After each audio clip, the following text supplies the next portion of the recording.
Hey everyone, Cascadia Prepper here. I've been putting this off for a while, but I wanted to do a series of short videos on prepping with disabilities. And I think that's actually where I see this channel going, is a channel more to address prepping for families with young children or elderly or people with disabilities, right? And the topic that I want to address today is the value of teaming up, which is valid for anybody, but especially people with disabilities. If you are gonna, if you're on disability, your finances are going to be very limited. You're going to have other limitations. Teaming up can be one of the best things you can do to share expenses and collaborate with somebody else. Now, at the same time, teaming up makes you vulnerable, right?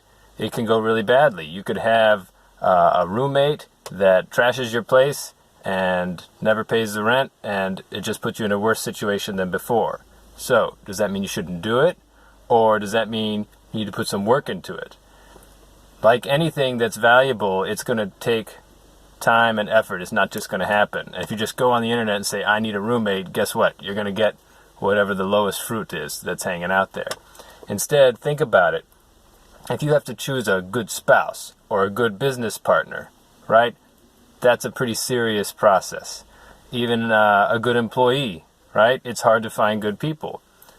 But a lot of thought and time is going to go into it if you want to find someone that you're going to team up with in some way. Whether that is somebody that might share your apartment or house, or maybe doesn't live with you, but with whom you collaborate in some way, and you can have a mutually beneficial partnership, right? So, a few recommendations. First of all, this doesn't apply to most people, but I've seen some of this in the comments where people are saying, oh, nobody would want to work with me. I don't have anything valuable to bring to the table. And guess what? That's going to be a self-fulfilling prophecy. If you sound like that, probably nobody's going to want to work with you like that. So I'm not saying most people are like that, but a few people are out there. Take a look at your self-esteem. You've got, you're a valuable person with that value that you bring to the table. If you think about yourself that way, you're going to be more demanding on who you're going to work with. And you're not going to settle for somebody who's going to rip you off or take your stuff, right? Instead, you'll know that you can set the bar higher and find somebody good to collaborate with.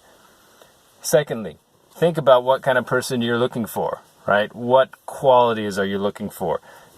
Trustworthiness, reliability, resilience, right? Step 3, think about where you're going to find that kind of person. Maybe not wasting all their time on the internet. Maybe not hanging out at the bar, right? Just like if you're looking for a spouse or something like that, where are the people that are going to have the kind of qualities that you're looking for likely to be?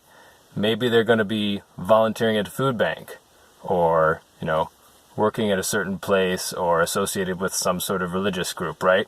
And then step 4, then get involved in the kind of activity that is going to attract the kind of person that you're looking for.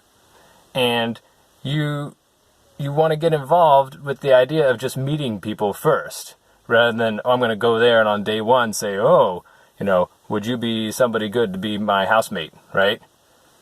Instead, you want to meet people first, get to know them first, get to know them well, and then you can bring it up once you already know somebody.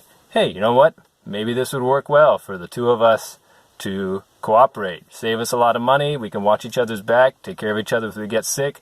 Be a huge advantage in disastrous times or even in normal times, right? So, that's all I got to say on this topic, but I look forward to doing some more videos on prepping with disabilities or with the elderly or small children in the near future. Thanks.